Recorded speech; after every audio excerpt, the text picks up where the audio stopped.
Bismillahirrahmanirrahim. Assalamu alaikum, dear students. Welcome to PMDC online lecture room. This is Bakhtiar Ahmad, lecturer in elective English, PMDC Colleges, Peshawar. Dear students, in my previous video lectures, I have discussed the plot summary of the novel Far from the Madding Crowd. I hope you have really enjoyed the story because it is very interesting. Dear students, my today's topic of discussion is again part of the novel, and it is one of the major characters of the novel, Gabriel Oak, which presents a sharp contrast to Sergeant Troy.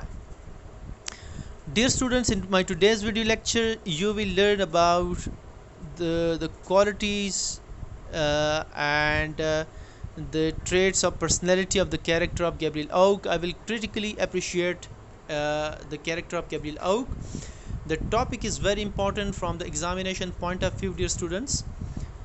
If you carefully watch my today's video lecture, you can get some long questions and short question in section B and C, and you can present shining results. Okay, dear students, Gabriel Oak, one of the major characters of the novel Far from the Madding Crowd, is undoubtedly the hero of the novel.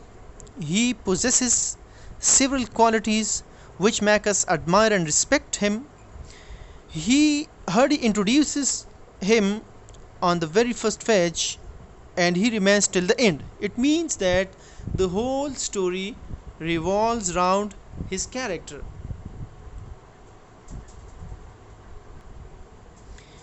Besides, he is an expert shepherd. He is well versed in all sort of shepherd. He possesses exceptional skills as a shepherd. He tends his own sheep and Bathsheba's sheep with great care and affection, and he is adept in sheep washing and sheep shearing. When Bathsheba's sheep go poisoned, he is the only person in Weatherbury who saves their lives by performing a skillful operation on the sheep. His another striking quality is his strong sense of duty and his strong loyalty and devotion to Bathsheba Everdeen. He is as solid and dependable like the oak tree, as shown from his name, like oak. And Gabriel means like he is a true Christian. His love is not transient and short-lived like that of Sergeant Troy, nor his love is possessive like Baldwood. His idea of love is to give without any expectation of any return. He is undemonstrative type of lover. His fidelity to Bathsheba Everdeen from start till the end is remarkable. He is employed as a shepherd, but he performs all the duties of a valet.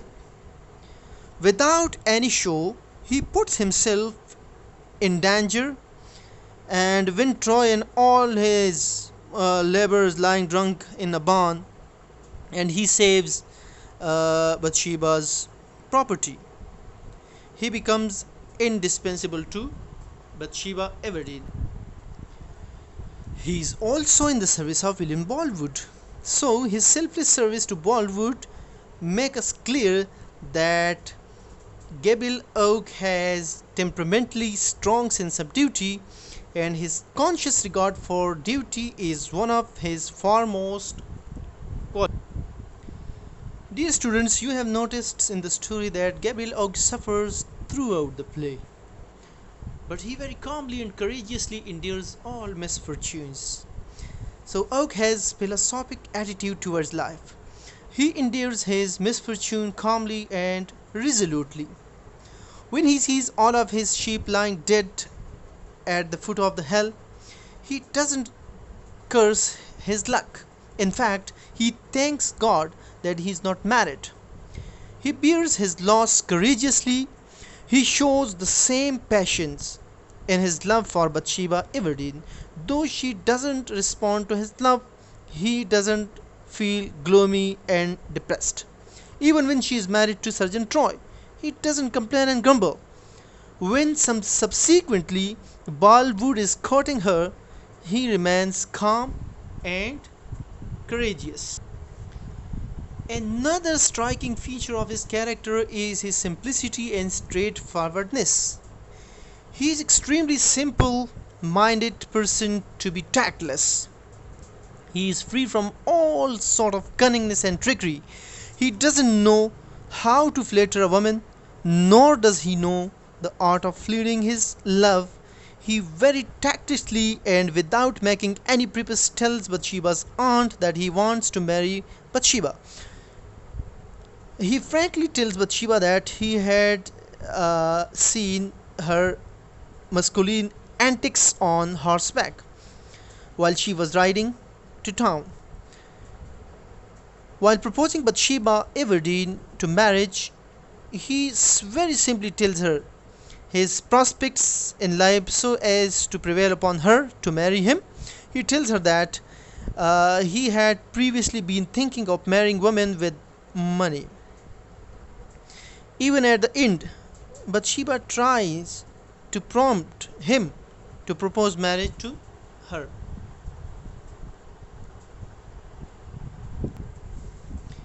Oak keeps his self respect superior to all other things. He is not a cringing type of lover who would efface his dignity and self respect for the whim of his mistress. Though he loves her, but he keeps self respect superior. When he is dismissed from service for her condemnation of her conduct towards Bollywood, he immediately goes away and refuses to come back unless Bathsheba sends him a written request. Gabriel Oak is by nature kind-hearted and sympathetic person. He feels very sad at the tragic end of the sheep, and then in another occasion, seeing Fanny Robin in distress, he offers her a shilling without knowing her. Even though he himself was a needy person, later on he feels great sympathy for Baldwin in disappointment and love and sad fate. Oak doesn't come in any rivalry with Baldwin, but he keeps his love under control. Gabriel Oak is a very modest and humble person.